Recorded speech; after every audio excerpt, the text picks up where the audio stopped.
साथियों, EVM machine के बारे में आज जो सब्जेक्ट रखा गया है उस सब्जेक्ट को लेके कुछ महत्वपूर्ण बातें केवल मैं आपके सामने रखना चाहूँगा। जैसे कि 8 अक्टूबर 2013 के पहले और 8 अक्टूबर 2013 के बाद 8 अक्टूबर 2013 का जो सुप्रीम कोर्ट का जजमेंट है, उस जजमेंट के पहले क्या हुआ था और 8 अक्टूबर 2013 के जजमेंट के बाद क्या हुआ, ये बात अगर आप लोगों को समझ में आई तो ईवीएम में किस तरह से घोटाला हो रहा है ये बात आप लोगों को समझ में आएगी। 8 अक्टूबर 2013 का जो सुप्रीम कोर्ट का जजमेंट है, इस जजमेंट में ये कहा था without VVPAT free fair and transparent election can not possible. ये बताने से पहले मैं सबसे पहले आप लोगों को ये बताना चाहूँगा, 1982 में केरला के एक एरिया में ईवीएम का इस्तेमाल एक असेंबली कॉन्स्टिट्यूंसी में हुआ 1982 में, और उसके अगेंस्ट में सुप्रीम कोर्ट में केस गई। तो 1982 में सुप्रीम कोर्ट ने ईवीएम के विरोध में जजमेंट देते हुए 1984 में सुप्रीम कोर्ट ने ईवीएम के विरोध में जजमेंट देते हुए ये कहा कि चुनाव में ईवीएम मशीन इस्तेमाल करना ये असंवैधानिक है, अनकॉन्स्टिट्यूशनल है 1984 में।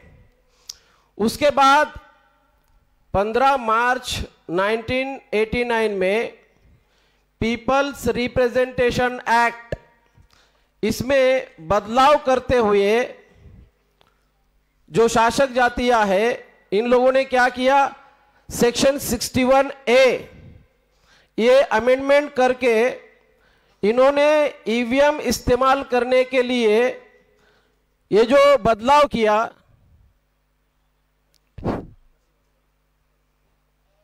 हेलो, ये जो बदलाव, हेलो हेलो,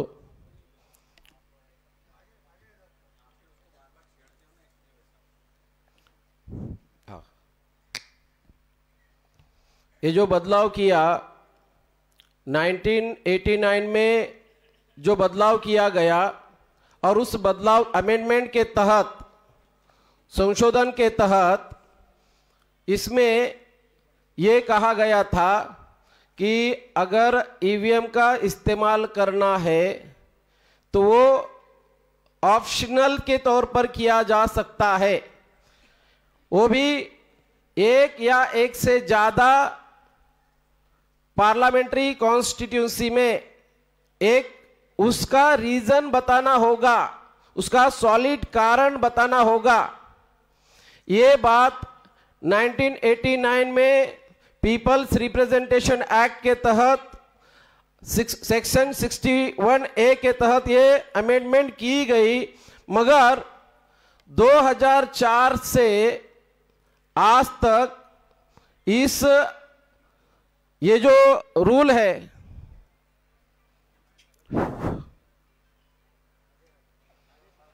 हेलो हेलो,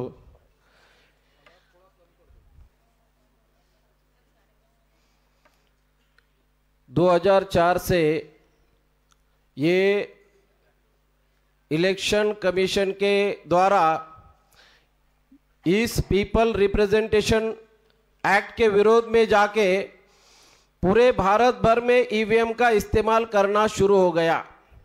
2004, 2009, 2014, 2019, 2024, जबकि ईवीएम इस्तेमाल करने के लिए सॉलिड रीजन देना होगा, ये पीपल्स रिप्रेजेंटेशन एक्ट में लिखा गया है, कहा गया है। इसके अगेंस्ट में जाके इसका मतलब ये है कि आज जो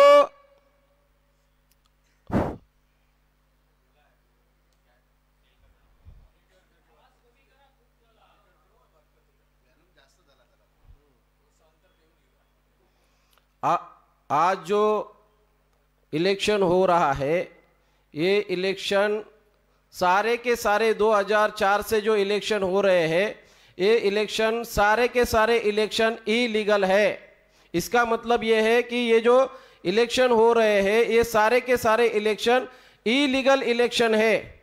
अभी दूसरी बात मैं यहाँ आप लोगों को बताना चाहता हूँ, 2000 ये केवल ये जो बात मैं बोल रहा हूँ, इसका सबूत आप लोगों को देना चाहता हूँ। इसका सबूत क्या है? तो जीवीएल नरसिम्हा राव, इन्होंने एक बुक लिखा, जीवीएल नरसिम्हा राव बीजेपी के प्रवक्ता, जिनको राज्यसभा मेंबर बनाया गया था, जीवीएल नरसिम्हा राव, इनके द्वारा जो बुक लिखा गया, democracy at risk, can we trust EVM machine, तो ये इस बुक में भी इसका जिक्र किया गया है। और दूसरा बुक सुब्रमण्यम स्वामी के माध्यम से ये बुक लिखा गया है, electronic voting machine unconstitutional and tamperable. ये दोनों बुक 2010 के बीच में लिखा है, मतलब 8 अक्टूबर 2013 के पहले ये दोनों बुक्स लिखी गई है। इसका मतलब क्या है? इसमें क्लियर कट ये इंफॉर्मेशन दी गई है कि ये 2004 का इलेक्शन, 2009 का इलेक्शन ये अनकॉन्स्टिट्यूशनल है। अभी मैं आपको और एक इंफॉर्मेशन इस रेफरेंस में देना चाहता हूं, मतलब ब्राह्मण संख्या में कम है और ब्राह्मण भारत में जुडिशरी, मीडिया, पार्लियामेंट, एडमिनिस्ट्रेशन पर ब्राह्मण 3.5% ब्राह्मणों का कब्जा जो बरकरार है। इस रेफरेंस में इस बात को लेके आपके सामने मैं रखना चाहता हूं। आपको 1988 का एक एग्जाम्पल कांशीराम साहब का बताना चाहूँगा। 1988 को एमबीसी के लोग, उत्तर प्रदेश के एमबीसी के लोग, जिनकी संख्या उत्तर प्रदेश में टोटल ओबीसी की संख्या 52.4%, ओबीसी के लोग टोटल संख्या 52.4%, उसमें एमबीसी के लोग उनकी संख्या 26.4%, मुस्लिम लोगों की संख्या जो बैकवर्ड है 8%, और जो लेस बैकवर्ड है, यादव है, कुर्मी है, लोध है, ऐसे लोगों की संख्या लगभग 18%। तो ये टोटल 52.4%। इन लोगों में से केवल एमबीसी के लोग कांशीराम साहब के पास जाते हैं। 1988 में कांशीराम साहब को ये कहते हैं कि हमारा आपके ऊपर भरोसा है, हम ये चाहते हैं कि आप हमारा नेतृत्व करें। तो ये बात जब कांशीराम साहब को वो बोलते हैं, एमबीसी के 78 कास्ट के लोग, तो कांशीराम साहब ने उनको ये कहा कि आप लोग मेरे से क्या चाहते हो?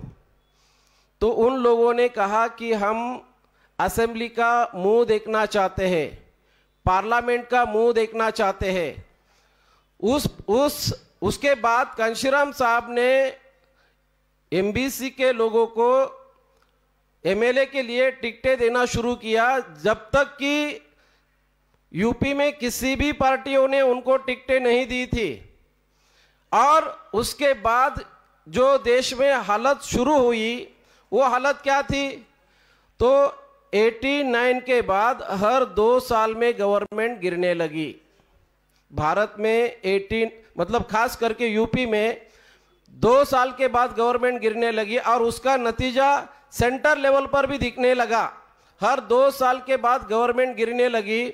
89 के बाद 91, 91 के बाद 93, 93 के बाद 95, इस तरह से गवर्नमेंट गिरने लगी। और हर 2 साल के बाद जब गवर्नमेंट गिरने लगी तो 1998 में कांशीराम साहब ने ये कहा था कि बहुजन समाज निर्माण होने की प्रक्रिया भारत में जैसे जैसे शुरू हो गई, तो असेंबली का एज कम होने लगा, पार्लियामेंट का एज कम होने लगा। उसके बाद हमें दिखाई देता है भारत में 2004 में ब्राह्मणों ने ईवीएम मशीन का इस्तेमाल क्यों किया? इसका मतलब क्या है?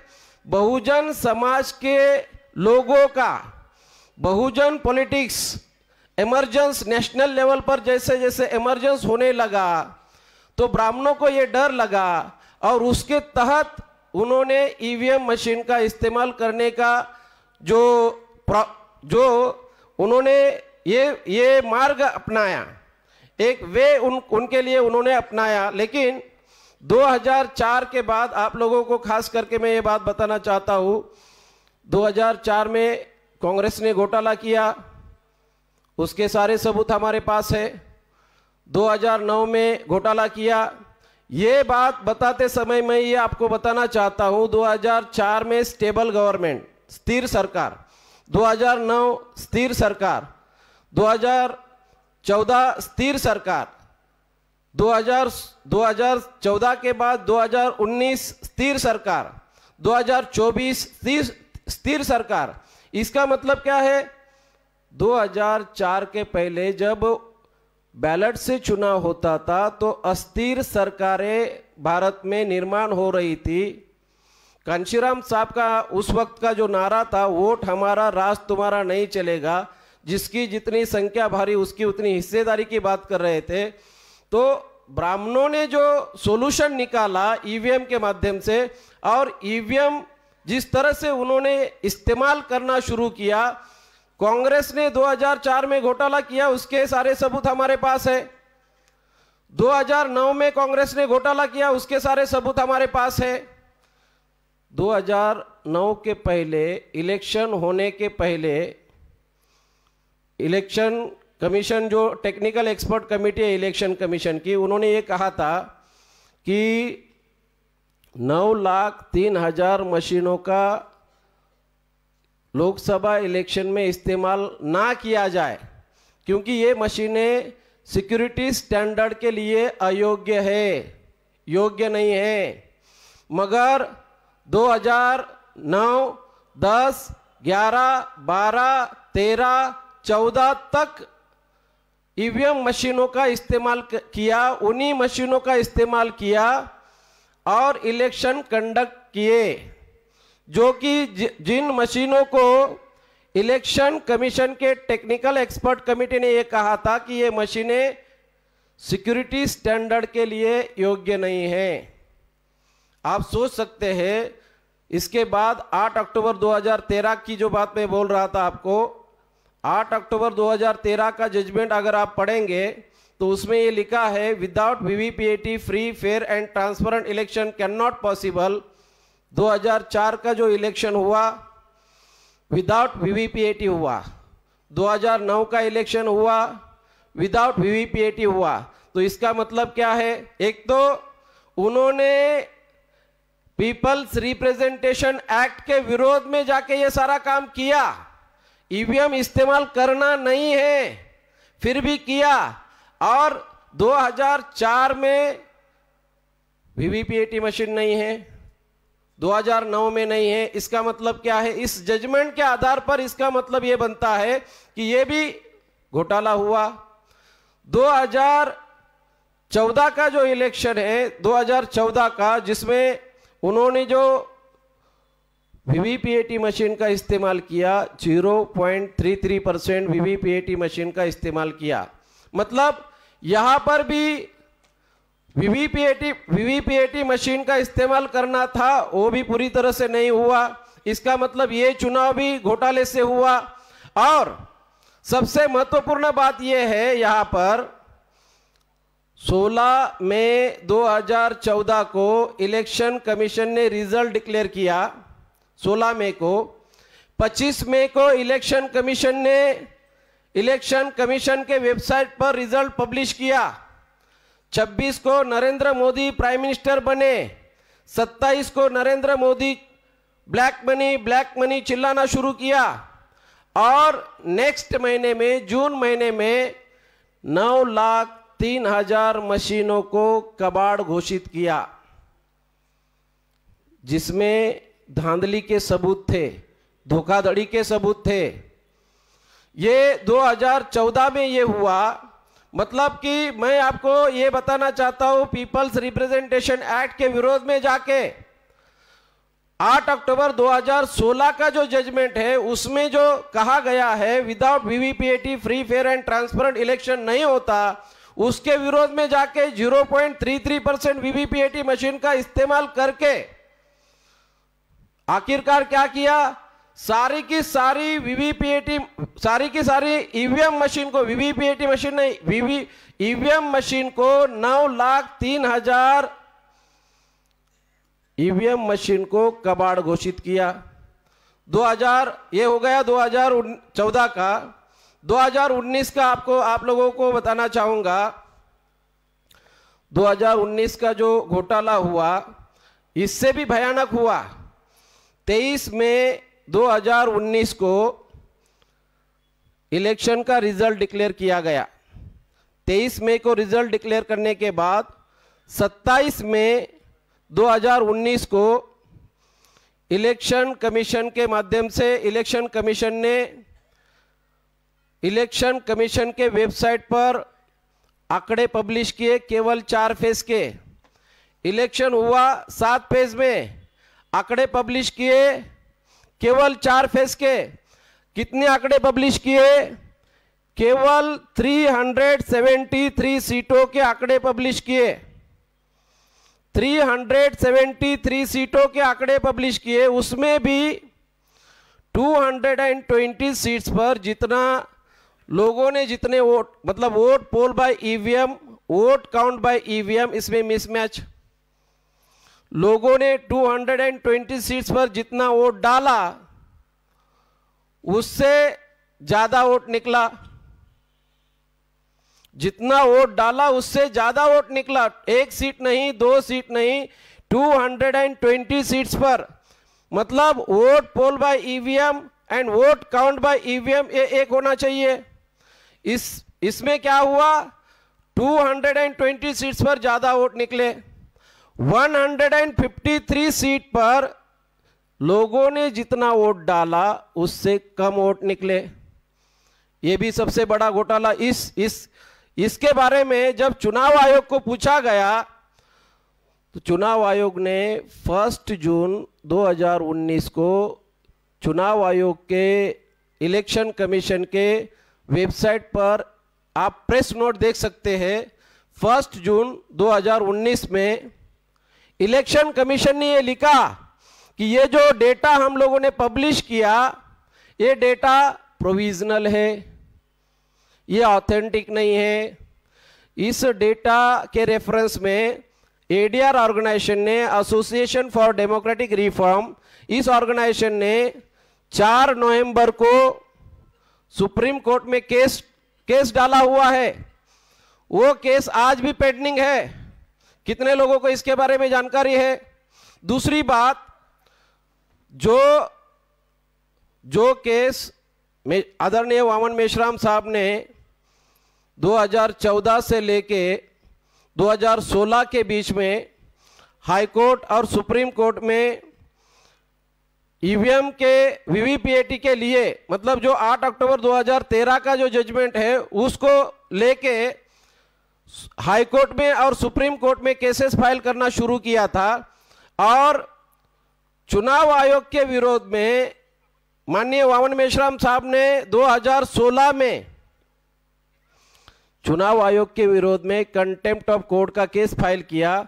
और उसका नतीजा क्या हुआ? वीवीपीएटी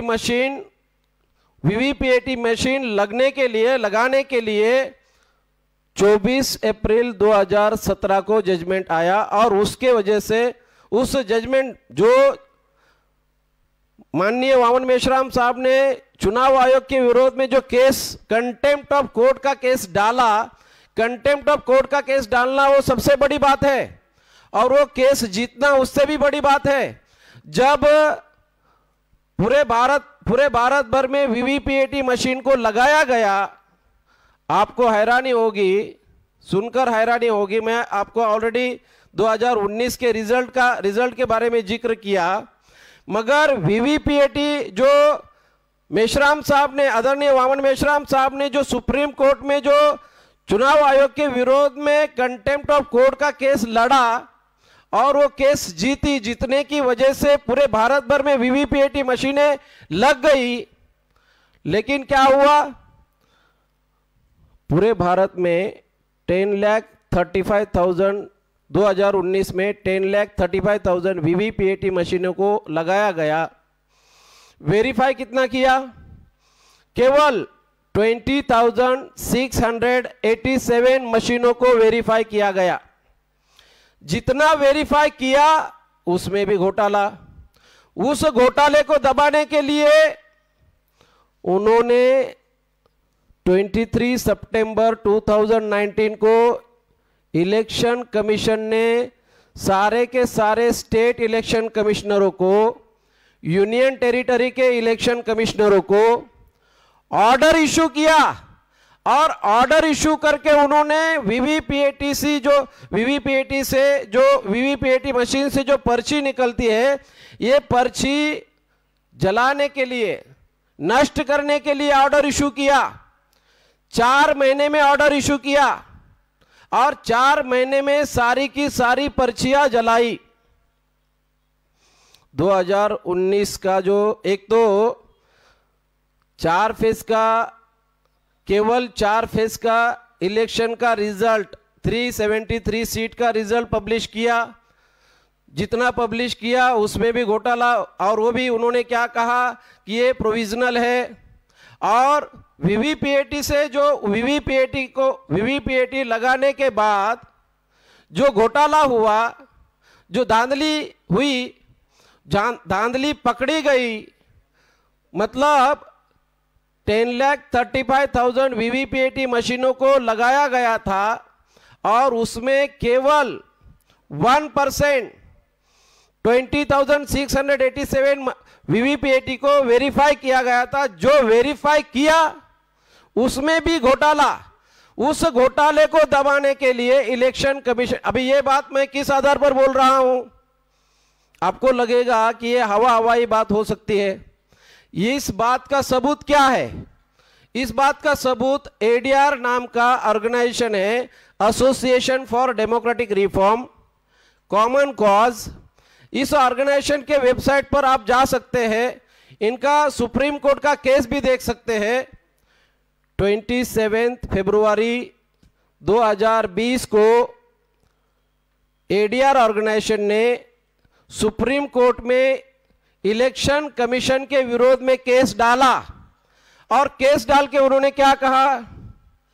उन्होंने केस डाल के ये कहा कि इलेक्शन कमीशन हमें ये बताए कि 4 महीने में सारी की सारी पर्चियां क्यों डिस्ट्रॉय की, जबकि इलेक्शन का रूल जो है as per election conduct rule 1961 94B, इस रूल के तहत वो पर्चियां एक साल उसको रखने का प्रावधान है, प्रिजर्व करने का प्रावधान है।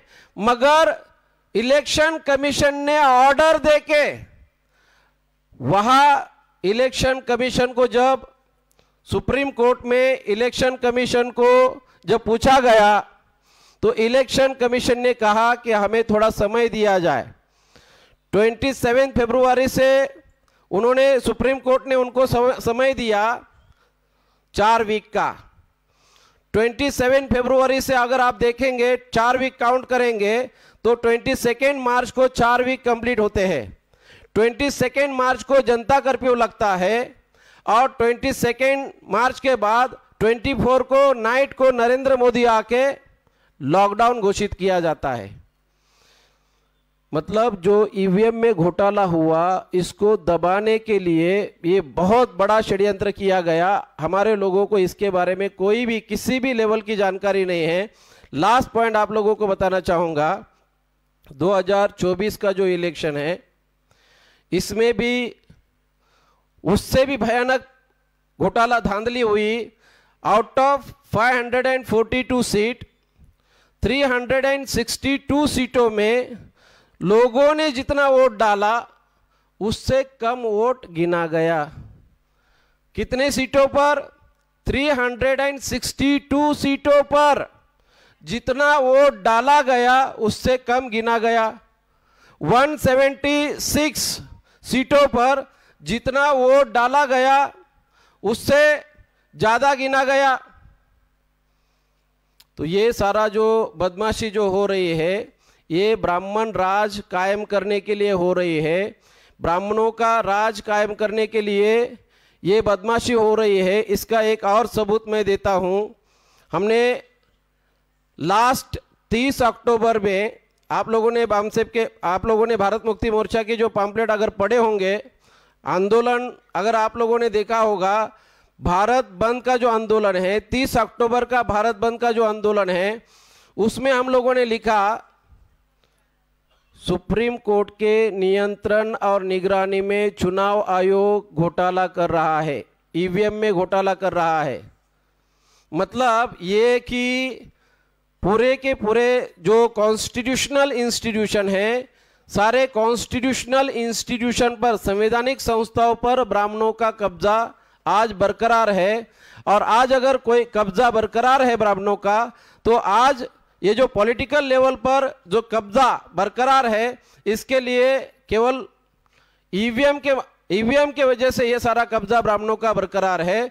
मतलब अल्पसंख्यक लोग बहुसंख्यक लोगों पर राज नहीं कर सकते, मगर वो किस तरह से कर रहे?